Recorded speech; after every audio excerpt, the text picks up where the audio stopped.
in certain election time, politics and economics doesn't work well together. I mean, What say you?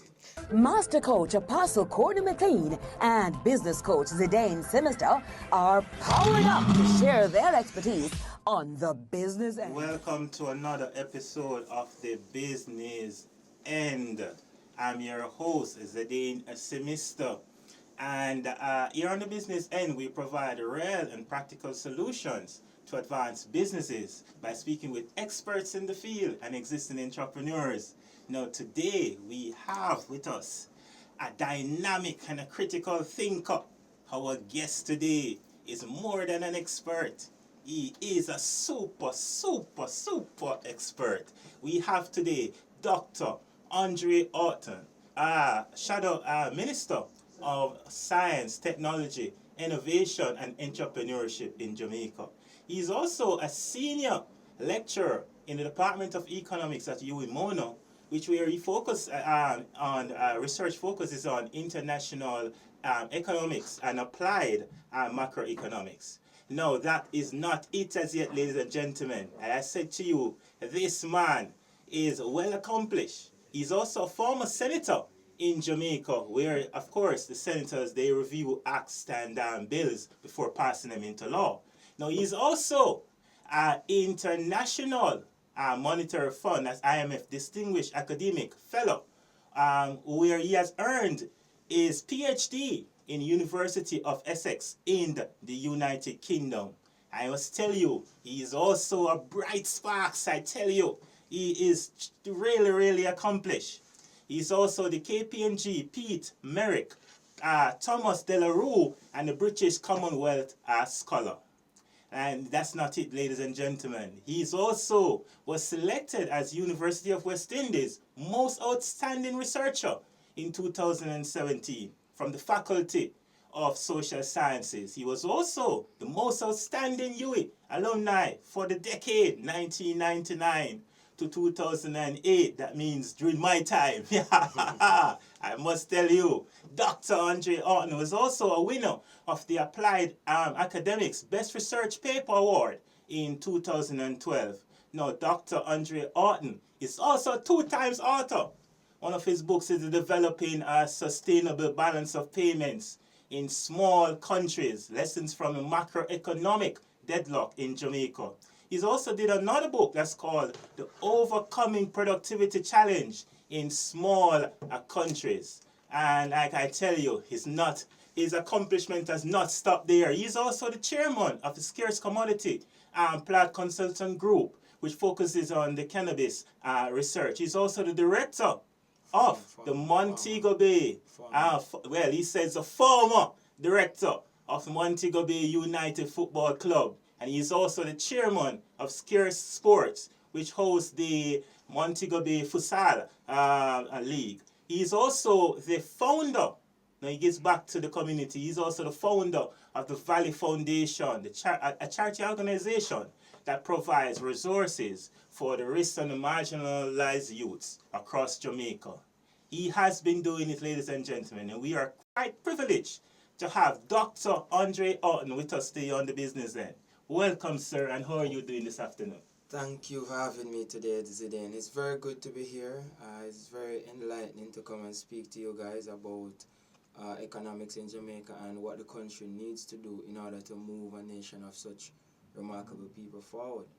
It's certainly a pleasure to have you, sir. And I see where you are quite involved in football teams. Now, I know you do support the greatest football team in the world, right? Well, Manchester United or Brazil, which one?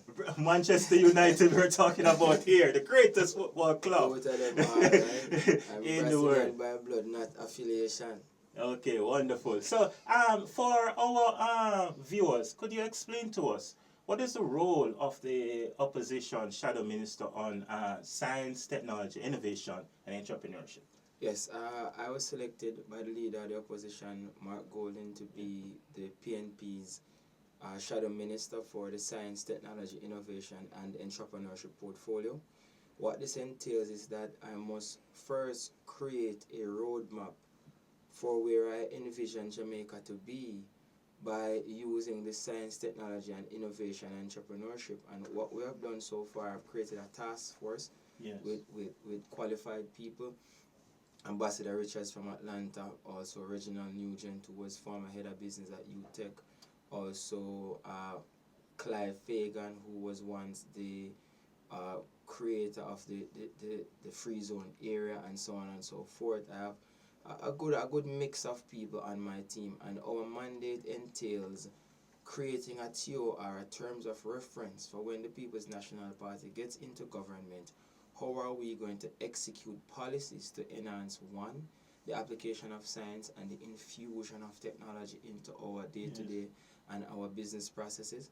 Look at how to enhance innovation and to foster a greater infusion of our entrepreneurial capacity into business growth. So that's fundamental, because when you look at Jamaica, over the years we have not taken technology and science seriously.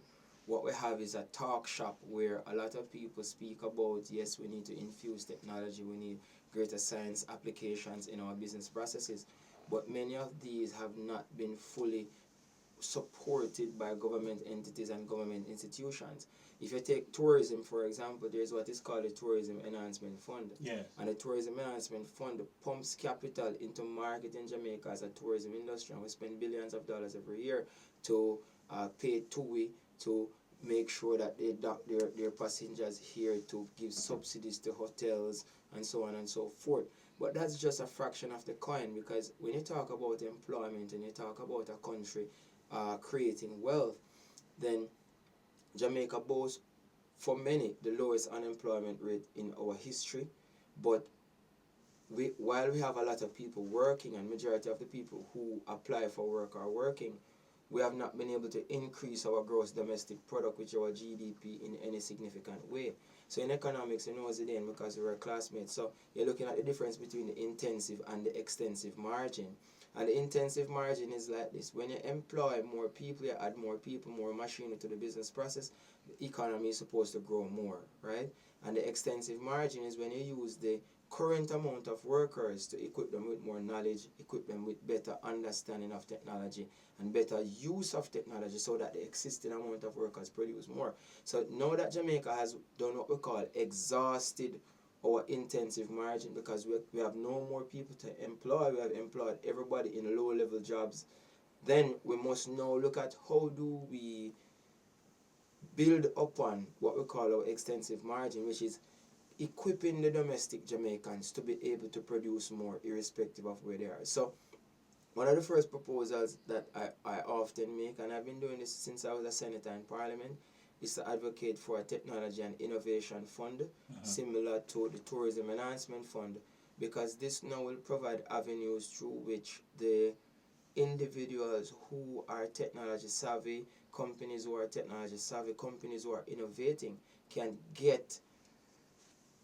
assistance to help our economy better. So that's one of the goals. Another part of our overall shadow ministry, obviously, is a shadow. So we have to shadow something, right? Yeah. So our goal, our aim is to look at what the current ministers are doing and to see the flaws in what they're executing. Also look at Jamaica's current roadmap, because when you look at a country like Jamaica, right, since the 1950s and the 60s, our productivity has fallen tremendously. You take a country like China, who in 1950, technology represented 0% of their overall GDP count. Now technology represents over 32% of China's GDP count. In Jamaica, we don't have a measure for technology. And that is what we need to fix. We need to look carefully at the different industries and to see how technology has been applied to these industries, and then to see how we can measure it and to see how we can grow it, because it is through technology now that countries are going to see most of their economic growth vertically. Yeah. And that's important for us. So we shadow Darrell Vaz, we shadow Dana Dixon, that's Dr. Dana Dixon, Honorable, and we look at what they have been doing, how they have been applying policy across the country, and basically to rebut it, to say if it's good, it's good, if it's not good, it's just not good. Yes. So you made mention of this integrated role within the factors of production within the economy. And so you're making the point that in order for us to get the real growth within in any economy, you need to see those integration, those interlinkages inside the economy. And your role is to provide such solution for those integration. Yeah, man, the science, technology, and innovation and entrepreneurship portfolio is like a super ministry. Yes. Because if you look at the industries across Jamaica, goods producing include construction industry, manufacturing industry, and mining industry. These are the goods agricultural industry. These are the goods producing industries. Jamaica has 4 goods producing industries. Technology application is necessary to enhance all of them. Yes. It's necessary for you now to look at agriculture. What are the challenges? The challenges are we face drought during the summer and floods during winter, but we have not been able to harvest the flood waters during the winter periods to reuse them during the drought periods. So technology and innovation now has to come into play to say, yes, we need some dams. Look at the Hoover Dam as an example. It also provides electricity. Yes. So we are not attacking the issues from just one vantage point. We are looking at integrated attacking the industry from different vantage points, and to say, look at examples around the world and how these examples have helped to facilitate development of these countries, and then we use these examples to make plausible solutions for our domestic reality. And that is important because you have a country like Jamaica, we aspire to become a developed nation. Yes. And with that said, it means that we aspire to increase our average income per person to over $13,000 a year. Currently is a little over $6,000, which means that we have to double what we have now. And we have not been able to double our GDP per capita over the last, say, 5 decades. So in order for us to do so, it's going to take astronomical thinking, it's going to take thinking outside of the box, and it's going to take leadership who believes in the potential of our people, and we just don't see them as subservient workers. And what do I mean by that? By my estimates, 11% of the population is middle class. About 2 to 3% is real upper class, like wealthy people. The remaining 86% are lower class, right? And when you juxtapose that with our educational levels, 83% of the population has no tertiary level education. So you can see from the beginning that 83% have no tertiary education, 86% are poor. So there's a high relationship there between our educational levels and the level of poverty and the people who are below the middle class line. Now, in order for a country to be considered developed in real terms, we must have at least 50% of the population being middle class, which means that we need to have at least 50% of the population having tertiary level education.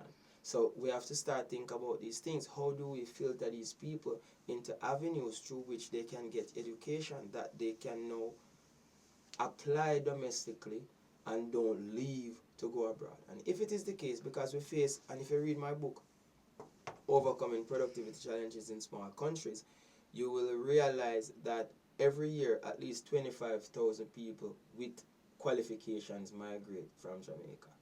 And that's a significant amount. If you take 25,000 over 10 years, that's 250,000 people, which is about... Well, they're chasing what is presented to them as an opportunity overseas. But let me ask you, you must have had several interaction with different business personnel. And I'm sure based on your interaction with various business personnel, they would have echoed some areas in which they find as challenging.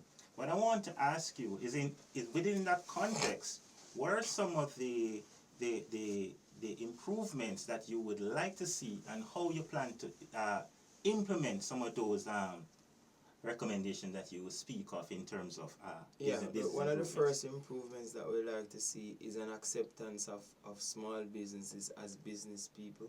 Yes. Many times these nano businesses in Jamaica, the person who sells downtown, the person who sells in the market, the person who is a hairdresser at home and so on. They are self-employed, but they're also business people, and they need business support, right? They need to grow.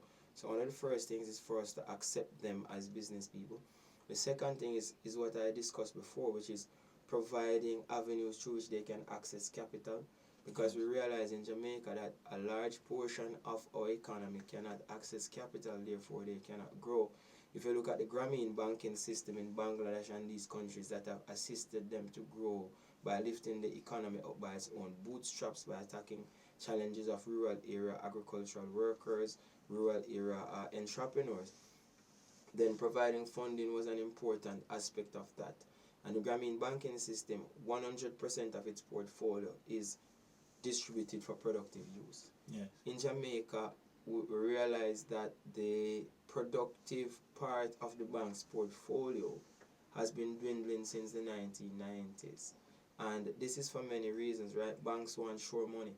So it's better to lend you money to buy a car if they see where you're getting a steady income per month. It's better to lend you the money to buy a house in terms of mortgages if they see where you're getting a steady income. However, the risk associated with funding businesses, because there hasn't been a track record of a steady income from documented, because many of them have steady income but it's not documented, then it creates a challenge for the banks to do a value proposition or a value appraisal to say, yes, this person is prudent enough to be able to receive a loan and they will pay it. Now, this needs to change. We need at least 50% of the bank's portfolio to go back towards productive use. It doesn't make sense that banks have capital available to them. We're an economy where we need the economy to grow. Money is the lifeline of economic activity, and we are not creating avenues through which these businesses can access capital. So things like these are things that we need to think about, and we need to enhance when it's our time, when we get the chance to be in power. Government subsidies should not only go towards one class of business people, it should go towards all the classes. I think a thing that many Montegonians complain about, and I speak for Montego Bay, right, because I'm from there, and I have an inclination for the growth and development of there as well as Jamaica, is that when the Chinese come, every 5 years they get 5-year concession, and all they do tax break, and all they do is change a company name. And well, you know of that because that's what the people speak about. So I represent their views. Okay. So all they do is change the name and they get more tax break and so on and so forth. While in the first year of a Jamaican-owned businesses, you are being bombarded to pay taxes. And they believe that this is inequitable. They need to get the same level of concessional terms on their loans as does everyone else who comes to Jamaica. But the thing is, Jamaica is built on a foreign direct investment model. And what this means, because we are a slavery society, most of the capital normally comes from outside the country, but the labor comes from inside the country. Labor normally comes from outside too, from the slaves and so on, but there's a big divide between the owners of capital and the owners of labor. And the owners of capital never see the owners of labor joining the capital class. And the owners of labor sometimes too believe that there are too many hindrances for them to join the capital class. So that presents a problem where the overall harmony of the economy is. And I know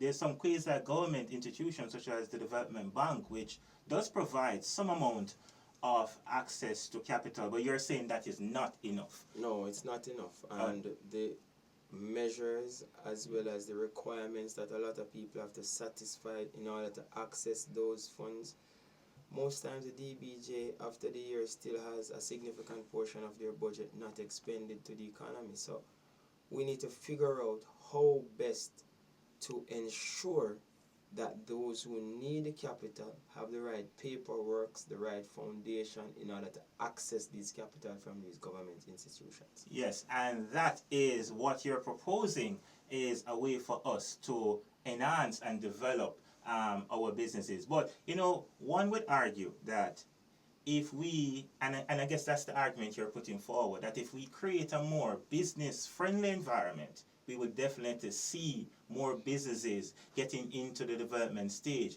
getting into the growth stage, and of course, Jamaica will be better for it. But there is another rule of thumb that the situation is that if you provide such a boost and such a hand, that you might have institutions that have borne up, but they have not been matured enough because of the amount of subsidies and the friendly environment, and that a good business venture can satisfy, can grow, survive in any environment. What is your opinion on that matter? You see, there are 2 points to be made here. Yes. One is that when you talk about providing businesses with the right foundation in order for them to grow, Yes. if you have a plan, right, Yeah. and you plant this plant, mango, apple, whatever the case may be, you want it to grow to bear fruit. What do?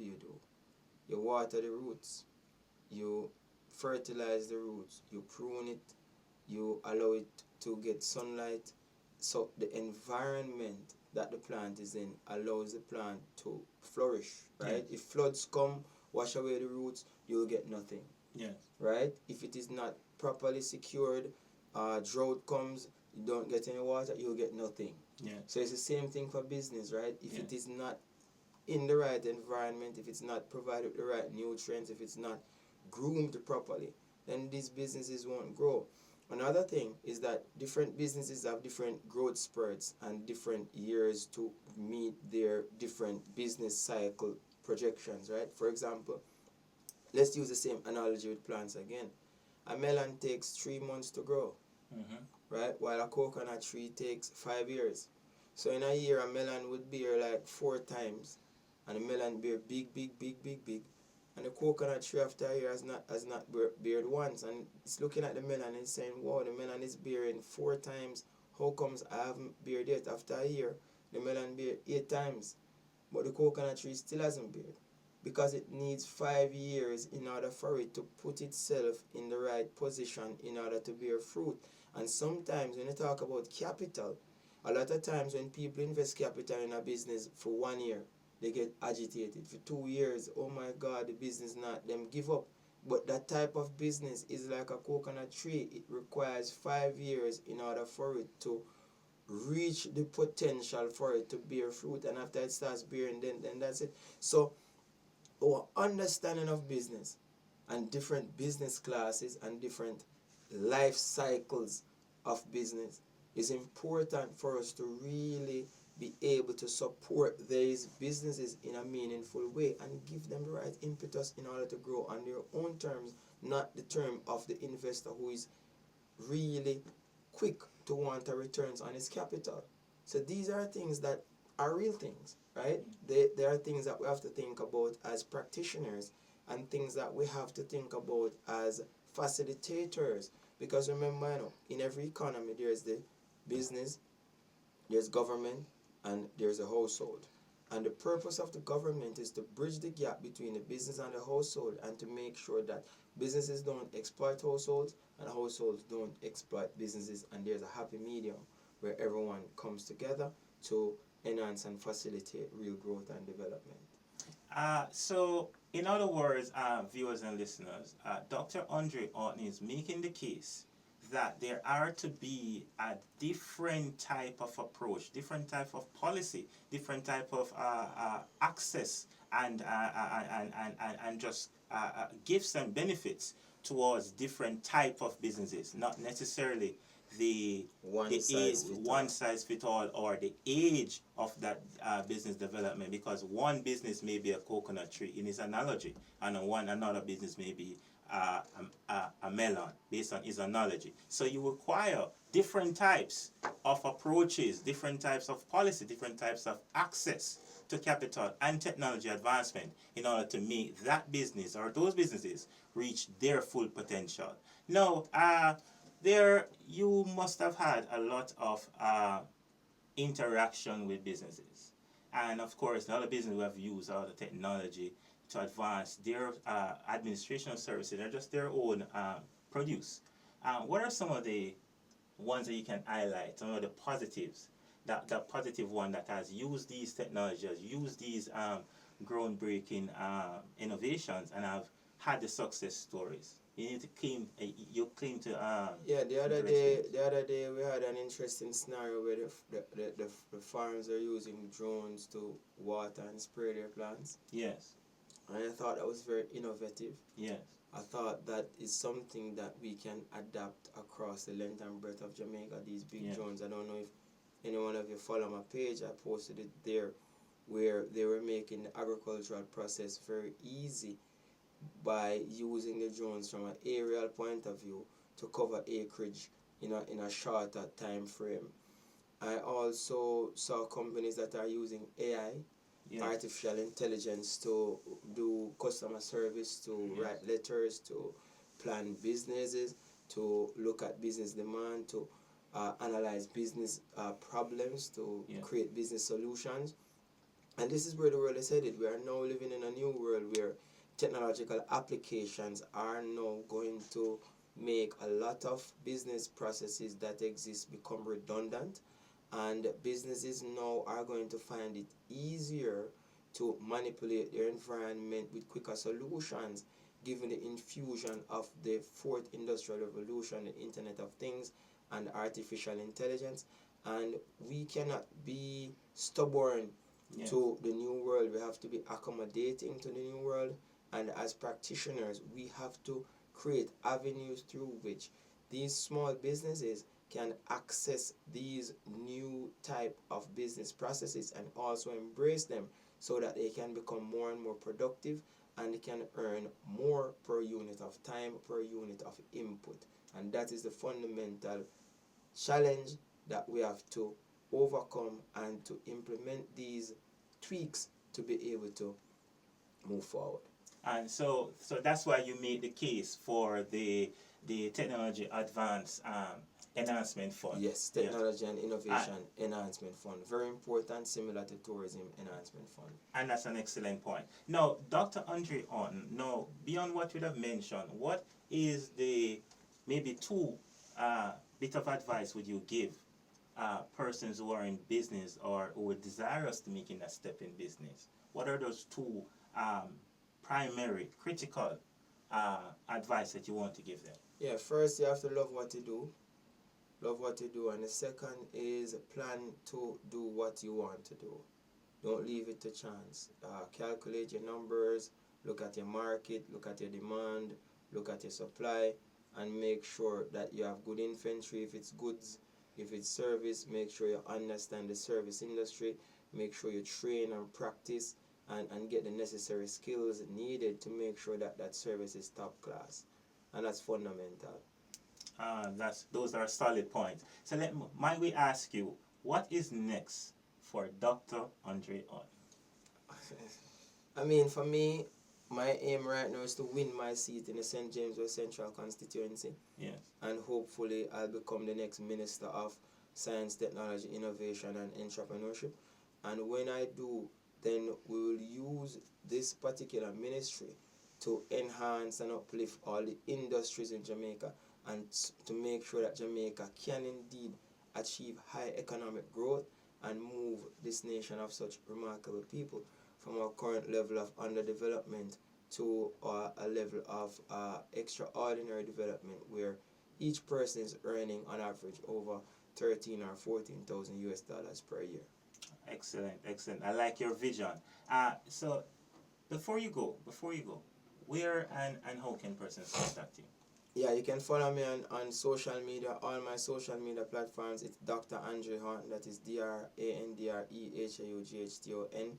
You can also send me email if you have burning concerns, haughton.andre@gmail.com. And let's work together, because together we aspire, together we achieve. I'm on Twitter, that's Dr. Andre Haughton. I'm on Instagram, Dr. Andre Haughton. I'm on YouTube, Dr. Andre Haughton. I'm on TikTok, Dr. Andre Haughton. I'm on LinkedIn, Dr. All the social media platforms is the same. DrAndreHaughton. And you're on the business end. Yes, on the business end.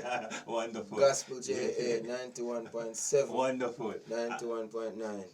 But before you go, I know my listeners and viewers would not be pleased if I did not ask you a political question. Yes. So I forgive me if I put you on the spot, sir. Go ahead. Go ahead. No, there is a rule of thumb, or there's a sentiment out there that if a candidate is seeking re-election, he or she may be tempted to spend money in a targeted area in order to wow these voters. There's also a contending view that the persons who are seeking to enter into representation and upseat those persons, right? The incumbent. No, I'm asking you, but that seemed to be at certain times counterproductive to economics and politics. So some may believe that in certain election time, politics and economics doesn't work well together. I mean, what say you? I mean, politics and economics have never worked together given my experience thus far, and I think that's one of the reasons why I, as an economist, decided to become a politician, because politicians never tend to see the value of economics. What they see is the value of how they can exploit, and it's a difference in approach and difference in philosophy of thought between an economist and a politician.